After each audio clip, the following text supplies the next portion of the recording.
जय श्री महाकाल। स्वागत है आपका आपके अपने यूट्यूब चैनल में। तो जैसा कि मैंने आज के लिए आपको बताया था कि डेटा है मिक्स टू बियरिश, ठीक, और मेरा व्यू भी बियरिश जैसे ही था। ऑप्शन चेन में भी सारी चीज़ें आपको बताएं। लेवल्स बहुत अच्छे तरीके से वर्क किए, डेटा भी बहुत अच्छे तरीके से, सब कुछ बढ़िया था।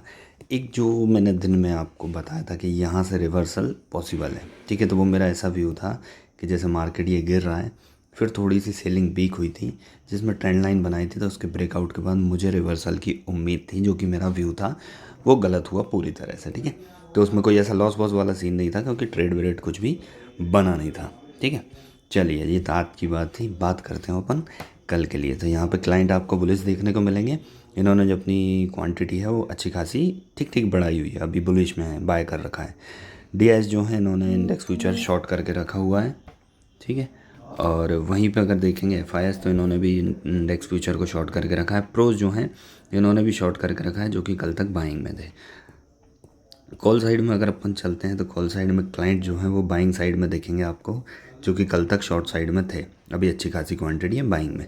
डीआईएस जीरो देखने को मिलेंगे। एफआईएस बहुत छोटे से नंबर के साथ में कॉल बाइंग में है।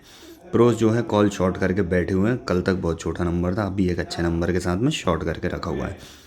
पुट साइड में अगर चलते हैं तो यहाँ पर पुट राइटिंग कर रखी है क्लाइंट ने, बढ़िया नंबर है। और डीआईएस जो है पुट बाइंग में देखने को मिलेंगे। एफआईएस यहाँ भी एक छोटे नंबर के साथ में पुट बाय करके रखा है, थोड़ा नॉइज़ आया उसे इग्नोर करना प्लीज़। और प्रो जो है इन्होंने भी पुट बाय करके रखा हुआ है, ठीक है। और same as it is stock future की तरफ चलते हैं। क्लाइंट बुलिश देखने को मिलेंगे। डीआईएस तो ऑल टाइम आपको बियरिश देखने को मिलेंगे। स्टॉक फ्यूचर शॉर्ट करके रखा हुआ है। एफआईएस ने अपनी क्वांटिटी थोड़ी सी बढ़ाई है, स्टॉक फ्यूचर बाय करके रखा हुआ है। प्रो जो है इन्होंने भी स्टॉक फ्यूचर बाय करके रखा है, क्वांटिटी थोड़ी सी बढ़ाई हुई है, ठीक है। तो ये जो आपका डेटा निकल के आ रहा है आज का, ये बहुत ही तगड़ा बियरिश है, ठीक है। अभी केवल डेटा पे बात हुई है, ठीक है। डेटा बियरिश है, मेरा व्यू इसमें मिक्स टू बियरिश का है, ठीक है।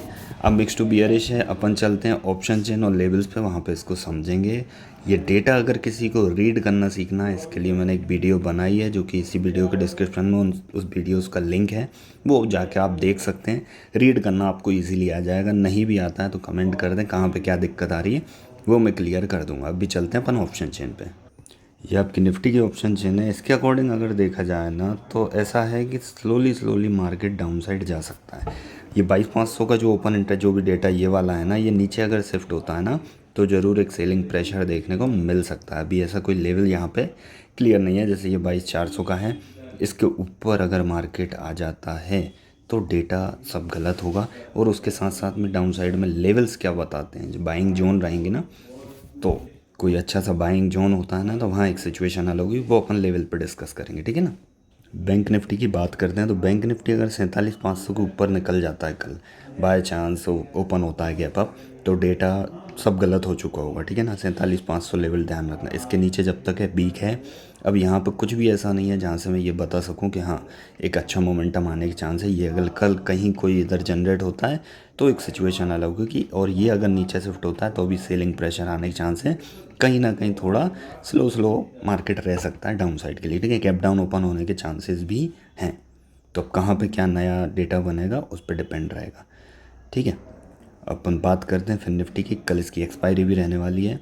तो फिन निफ्टी में आप देखना 21,000 का लेवल, इसके ऊपर अगर आ जाता है तो डेटा आपका गलत है।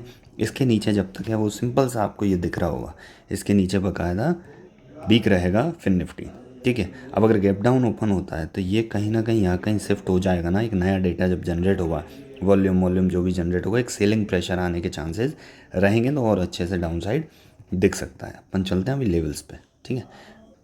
ये आपका निफ्टी का चार्ट है, ठीक है ना। अब अगर निफ्टी 22,429 के ऊपर निकलता है ना कल की डेट में, अगर गैप अप ओपन हो जाता है, यहाँ बकायदा वो सस्टेन कर सकता है, और फिर सारा आपका जो भी व्यू रहेगा, जो लोग बाग सोच रहे होंगे बियरिश रहेगा, वो सब गलत हो जाएगा 22,429 के ऊपर, ठीक है। अब दूसरी चीज़ जो आती, जो अभी मैं बोल रहा हूँ, गैप डाउन हो सकता है। अब गैप डाउन अगर यहाँ हुआ और इसको होल्ड करके आना हो भाई 226 को, तो बकायदा आपको एक अपसाइड का मोमेंटम यहीं से दिख जाएगा, और इधर साइडवेज टू अपसाइड मार्केट हो जाएगा। यहाँ से ध्यान रखना। इसके बाद में तगड़े तरीके से वीक होगा। ये एक बाइंग जोन है जो आपको भी दिख रहा होगा।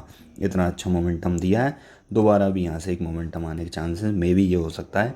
गैप डाउन होने के बाद टाइम पास चलता रहे, फिर बाद में कुछ मोमेंटम आए, और अगर इसको भी ब्रेक डाउन हुआ ना, तो मे बी इस ट्रेंड लाइन तक दिख सकता है। ये बहुत बड़े टाइम फ्रेम पे एक ट्रेंड लाइन है, ठीक है। और अच्छी खासी ट्रेंड लाइन है, ये आप अगर देखेंगे बाद में काम आएगा ये, अगर नीचे मार्केट का रहा होने का, ठीक है। तो ये ट्रेंड लाइन भी एक आपके सपोर्ट का काम करेगी, पर ये बात की बात है, अभी के लिए सिर्फ इसका ध्यान रखना आप। लेवल्स मैंने टेलीग्राम पे आपको अवेलेबल करा दिए हैं। बैंक निफ्टी की बात करते हैं तो देखिए बैंक निफ्टी में सिंपल सा ये है कि अगर गैप डाउन होता है, ठीक है, गैप डाउन होने का पूरा व्यू है मेरा कि होने का चांस है, ठीक है। अब अगर गैप अप हो जाता है तो ये वाला लेवल का ध्यान रखना, 47,470 के ऊपर डेटा व्यू सब गलत हो चुका होगा।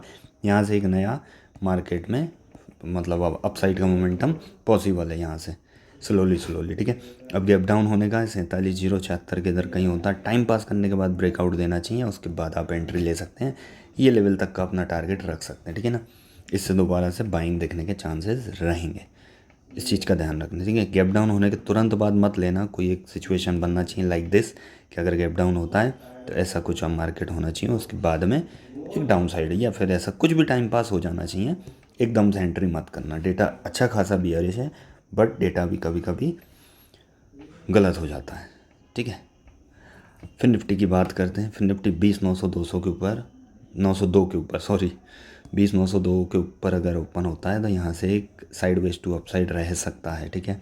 इसमें जो ट्रैप रहेगा वो जिन्होंने सेल करके रखा होगा उनके लिए रहेगा, तो मार्केट फिर यहाँ से वो अपनी पोजीशन जब कट करेंगे तब एक साइडवेज टू अपसाइड का मोमेंटम पॉसिबल हो जाएगा, बट डेटा के अकॉर्डिंग डाउन साइड का मूव है। अब फिर निफ्टी में देखने वाली चीज़ है 20,837 का लेवल, ये लेवल अगर ब्रेक होता है ना तो एक डाउन साइड का मूव देखने को मिल जाएगा।